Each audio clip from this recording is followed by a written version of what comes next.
खासदार संजय राऊत यांनी हे ट्विट केलंय, नुकतंच ट्विट केलंय त्यांनी, अपना सपना मनी मनी आणि 15 कोटी ॲडव्हान्स या खासदारांना दिल्याचं ट्विट संजय राऊतांकडनं करण्यात आलंय। त्यामुळे ऑपरेशन टायगर हे राबवलं जात आहे आणि पुन्हा एकदा ठाकरे गटाला मोठा धक्का बसताना पाहायला मिळतोय। राज्याच्या राजकारणातली सगळ्यात मोठी बातमी आता आपण पाहतोय, खासदारांना विकत घेण्यासाठी 15 कोटींचा ॲडव्हान्स दिल्याचं संजय राऊत म्हणतात। या संदर्भातलं ट्विट देखील संजय राऊतांनी केलंय। त्यामुळे आता ठाकरेंचे 6 खासदार आतापर्यंत दिल्लीत पोहोचल्याची माहिती समोर येते। तर ओमराजे निंबाळकर हे सध्या पुण्यात आहे। मोठी घडामोड राज्याच्या राजकारणात आपल्याला पाहायला मिळतेय। पुन्हा एकदा 2022 साली जे ऐतिहासिक बंड झालं त्याच प्रकारे पुन्हा एकदा ठाकरेंना धक्का देण्याचा प्रकार शिंदे गटाकडनं करण्यात येत असल्याचं पाहायला मिळतंय। खासदारांना दिल्लीत बोलावण्यात आलेलं आहे आणि त्यानुसार हे 6 खासदार आता दिल्लीत पोहोचलेत। त्यामुळे सह्यांचं पत्र हे अध्यक्षांना देण्यात येईल अशी शक्यता आहे। त्यामुळे उद्याचा दिवस अतिशय राजकीयदृष्ट्या महत्त्वाचा ठरणार आहे। मोठा राजकीय भूकंप प्रकारे पुन्हा एकदा राज्याच्या राजकारणात होताना पाहायला मिळू शकतो। आणि ठाकरे गटाच्या उपनेत्या सुषमा अंधारे देखील आता आपल्या संपर्कात आहेत। सुषमाजी, पुन्हा एकदा एक मोठा धक्का म्हणायचा, शिवसेनेत पुन्हा एक फूट म्हणायची, कसं बघायचं याकडे आणि पुन्हा एकदा या सगळ्या घडामोडींना वेग येतोय? नाही, याला काही धक्का वगैरे अजिबात म्हटलं जात नाही। हा धक्का मी मानतच नाही।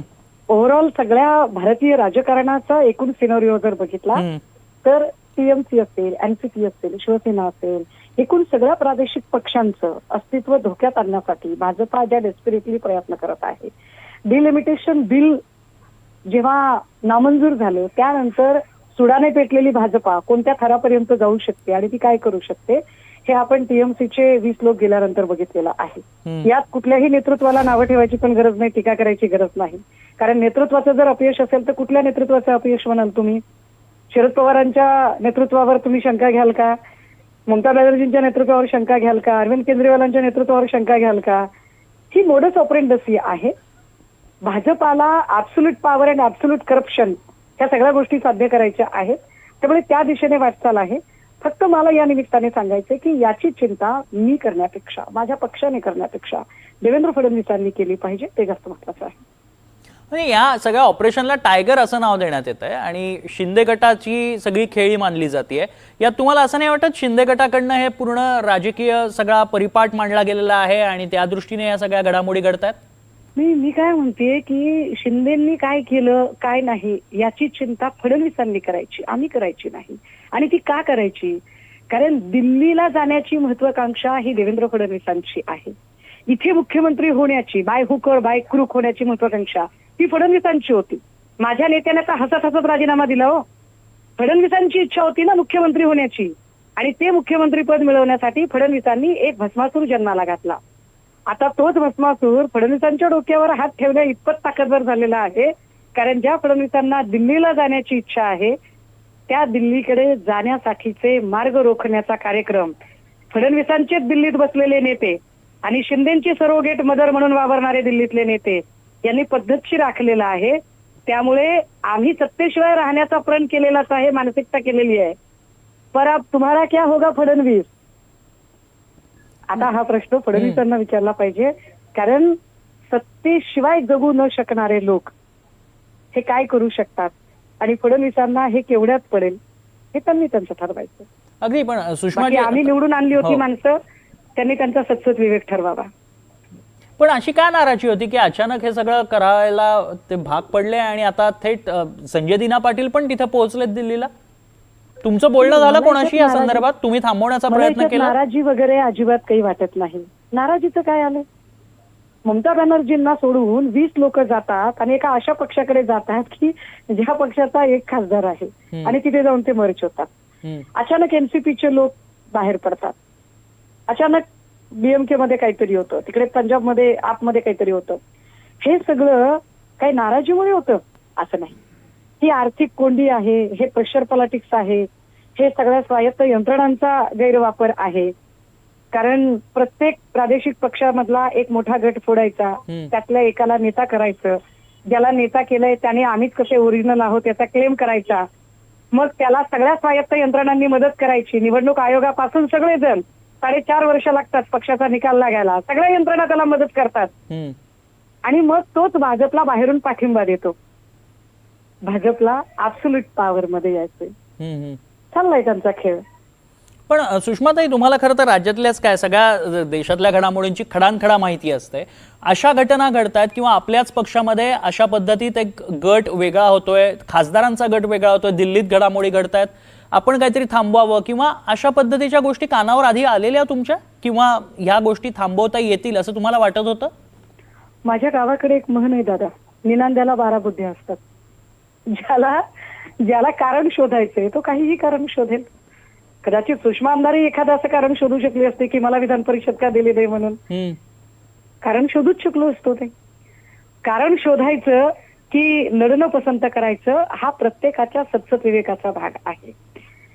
म्हणजे तुम्हाला एक गमतीदार किस्सा सांगते.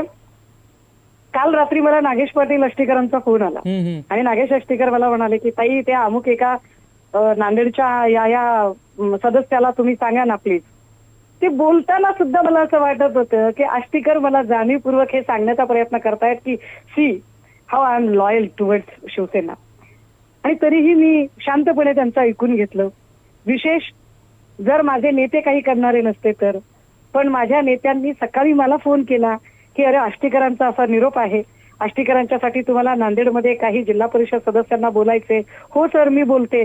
कारण मला असं वाटलं की माझा नेता इतक्या प्रामाणिकपणे आणि अजूनही या सगळ्या लोकांना इतक्या विश्वासाने बोलत आहे, तर मी माझ्या नेत्याचं म्हणजे अक्षरशः माझ्या नेत्याला मी दुखावलं नाही पाहिजे. आणि म्हटलं हो सर मी बोलेल. मनात ती भीती असतानाही तर जी माणसं इतकं बरं, तुम्ही आई भवानीची शपथ घेता, तुम्ही कुटुंबाची शपथ घेता. सकाळी बोलले होते संजय राऊतजी, त्यांनी आई भवानीची शपथ घेतली, कुटुंबियांची शपथ घेतली. आता एवढ्या शपथा घेतलेल्या माणसांच्या बद्दल तुम्ही अजून काय बोलणार आहात?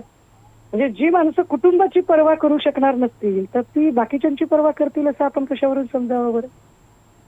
अगदी आता आणि संजय राऊतांचा तुम्ही उल्लेख केलात म्हणून त्यांनी देखील ट्विट केलं 15 कोटींचा आकडा आहे. तुमच्याकडे काही वेगळा आकडा आहे किंवा 15 कोटी दिलेत तुम्हालाही माहिती आहे? नाही. मी हे बघा, दिल्लीतलं राजकारण आहे. संजय राऊतजी माझ्या पक्षाचे नेते आहेत, ते खासदार आहेत. माझ्या पक्षाचे संसदीय गटनेते अरविंद भाई आहेत. तिकडचं आमचं कायदेशीर कामकाज बघणारे दुसरे खासदार अनिल भाऊ आहेत. त्यामुळे त्या तिघांकडे नक्की काही व्हॅलिड माहिती असू शकते. मी इथे बसून उगाचच काहीही थापा मारायला मी काही नितेश राणे किंवा निलेश राणे नाहीये. माझ्याकडे जेवढी अधिकृत माहिती आहे मी त्यावर नक्की बोलेन. अगदी, पण 15 कोटी ऍडव्हान्स दिलाय, आकडा मोठा आहे. मी 15 कोटी दिले की अजून किती दिले हा ज्याचा त्याचा प्रश्न आहे. सत्सत विवेक असा आहे की ज्याला इमान राखायचंय त्याचं इमान, म्हणजे जो बिकता नहीं है उसका कोई खरीदार नहीं बन सकता. अब अगर बिकने को खुद ही कोई चाहे तो खरीदने वाले तो बहुत होंगे. कीमत कभी 15 लगेगी तो कभी 50 लगेगी. अगदी सुषमाताई, पण हे सगळं राजकारण घडतंय आणि शांतपणे बघणं हाच एक पर्याय किंवा त्याला काही वेगळा पर्याय नाहीये? पक्षात या संदर्भात काही बैठक घेतली गेली किंवा त्या संदर्भात काही ठरवण्यात आलाय आराखडा? पुढचं प्लॅनिंग काय असणार आहे? हे खासदार समजा जर गेले तर? ऐका, तुमच्या सगळ्यांचा जो एक प्रयत्न दिसतोय ना, की याच्यामध्ये ठाकरेंची चूक आहे का, नेतृत्वाची चूक आहे का, तर मी पुन्हा आपला तो प्रयत्न दुरुस्त करू इच्छिते. त्याच्यात ठाकरेंची चूक कशी असू शकते सांग? तुम्ही कुणाला चूक ठरवाल? जेव्हा एमसीपी फुटली तेव्हा तुम्ही पवार साहेबांना चूक म्हणता. टीएमसीचे 20 खासदार गेले, मग ममता बॅनर्जीची चूक का? तिकडे अरविंद केजरीवालांना मोठा धक्का बसतो, म्हणजे त्यांची चूक आहे का? नाही सुषमाताई, कसं आहे, आम्ही कोणाला चुकीचं ठरवत नाही आहोत. आम्ही वस्तुस्थिती जाणून घेण्याचा प्रयत्न केला. चूक कोण आणि बरोबर कोण हे मतदार ठरवतीलच शेवटी. लक्षात घ्या. अहो मतदारांनी ठरवलं होतं ना साहेब, मतदारांनी ठरवलं होतं जेव्हा की आमच्याकडे आमचं चिन्ह गेलं, आमचं नाव गेलं, आम्ही एका नव्या नावासकट, एका नव्या चिन्हासकट आम्ही नव्याने उभे राहिलो. ज्याच्या म्हणजे एरवी भाजप क्लेम केला असता की नाही ही आमची मतं आहेत, शिंदेनी क्लेम केला असता ही आमची मतं आहेत. ऍब्सोल्यूट आम्ही आमचे नवीन शिलेदारांच्या सकट ठाकरेंनी पुन्हा एकदा पुन्हा एकदा नव्याने संसार उभा केला, पुन्हा एकदा सत्तेचा पट मांडला, पुन्हा एकदा आम्ही 9 खासदार, 20 आमदार, 65 नगरसेवक, 3 ठिकाणचे महापौर आणले ना निवडून. हो. कसे ठाकरे चुकीचे असतील की मी सांगते की रात्री नागेश पाटील आष्टीकरांचा फोन येतो आणि माझे नेते मला सकाळी आवर्जून फोन करून सांगतात की नागेश पाटलांच्या साठीचं तेवढं नांदेडला तुम्हाला जाऊन काम करायचं आहे. माझे नेते मला सांगतात की मनमाडला बाई इलेक्शन आहे आणि बाई इलेक्शनसाठी तुम्हाला तिकडे जायचं आहे. माझे नेते प्रत्येक ठिकाणी कनेक्टेड आहेत, माझे नेते सगळ्यांशी संपर्क करत आहेत. त्यामुळे या ज्या वावड्या उठवल्या जातात त्या वावड्यांना तितका अर्थ नाही. माझ्याकडे त्या प्रत्येक गोष्टीची म्हणजे घटना, तिथली व्यक्ती, तो संदर्भ हे सगळं मुखोद्गत आहे. काय असतं माहितीये का, यशाला अनेक बाप असतात, अपयश पोरकं असतं. पण अशा काळात सुद्धा खरं आहे. आणि जरतरच्या घडामोडींना राजकारणात काहीच स्थान नसतं. आता जे घडतंय ते पाहणं महत्वाचं आहे, कारण 6 खासदार तर दिल्लीत पोहोचलेत अशी माहिती आहे. सुषमाताई, धन्यवाद, आपण सगळी सविस्तर प्रतिक्रिया दिलीत आणि NDTV मराठीशी बातचीत केलीत त्यासाठी. आणि थेट जाऊयात रामराजे शिंदे सध्या आपल्या संपर्कात आहेत, आमचे प्रतिनिधी. रामराजे, काय घडामोडी घडतायत, काय अपडेट्स?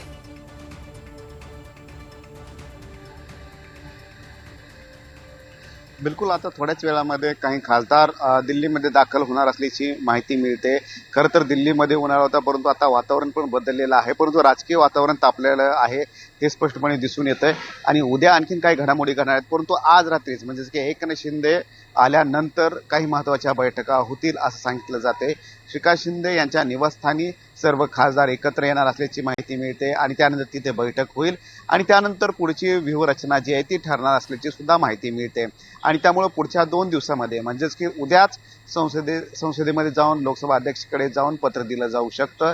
त्याचबरोबर गटनेते आणि व्हीपचं सुद्धा पत्र दिलं जाऊ शकतं आणि त्यावर उद्धव ठाकरेचा गट नेमकं कोणती भूमिका घेतोय ते पाहणं गरजेचं आहे. परंतु शेवटपर्यंत प्रयत्न उद्धव ठाकरे यांच्या खासदाराकडून चालू होते की खासदार नाराज झाले तर ते जाऊ नये, फुटू नये असे शेवटपर्यंत प्रयत्न चालू होते, परंतु अखेर ते घडताना दिसतंय. आणि म्हणूनच संजय राऊत यांचं जे ट्विट आहे ते अतिशय सूचक आहे की 15 करोड रुपये प्रत्येक खासदाराला ॲडव्हान्समध्ये दिलं जात आहे. त्यामुळे थेट त्यांनी आकडा मांडून आरोप केलेला आहे की 15 कोटी रुपये दिले जात आहेत. याचा अर्थ की 2022ची पुन्हा एकदा पुनरावृत्ती होताना इथं दिसून येते आणि तो आरोप आता संजय राऊत यांनी सुद्धा केलेला आहे. त्यामुळे उद्याच्या घडामोडी पाहावं लागतील की, आणि सगळ्यात महत्त्वाचं म्हणजे काय आहे की जी तारेवरची कसरत आहे एकनाथ शिंदे यांच्याकडे किंवा या गटाकडे की संख्याबळ 2/3 संख्याबळ आपल्याकडे असणं.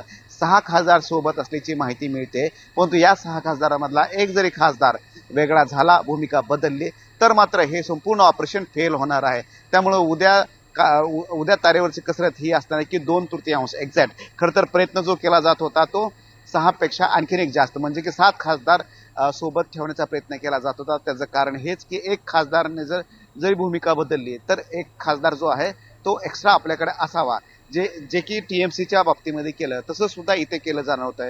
TMCच्या बाबतीमध्ये 19 खासदार आवश्यक होते, परंतु 20 खासदार म्हणजे की एक खासदार एक्स्ट्रा ठेवला होता.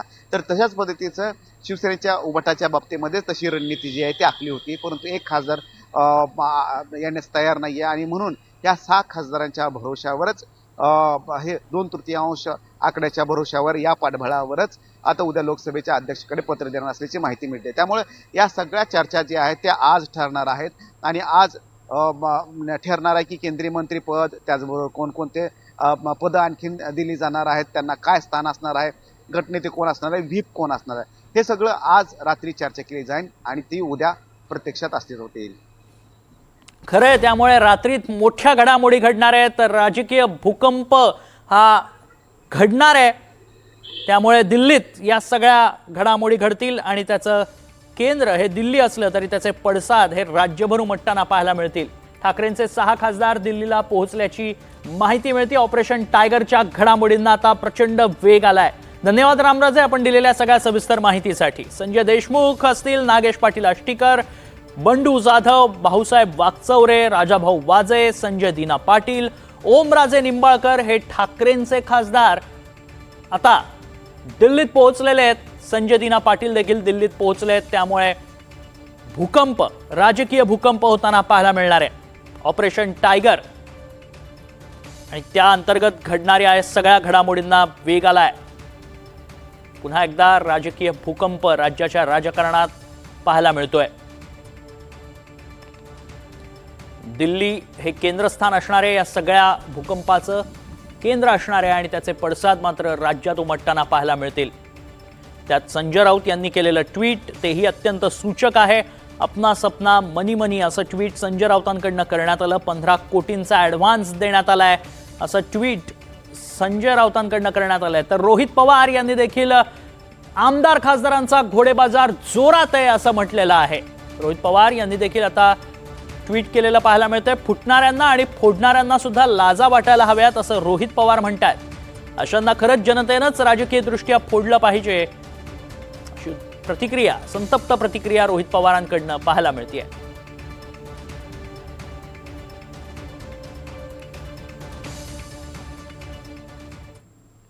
त्यामुळे सगळ्या घडामोडींकडे लक्ष असणार आहे. तुर्तास इथेच थांबतोय. ताज्या बातम्यांसाठी मात्र पाहत राहा NDTV मराठी.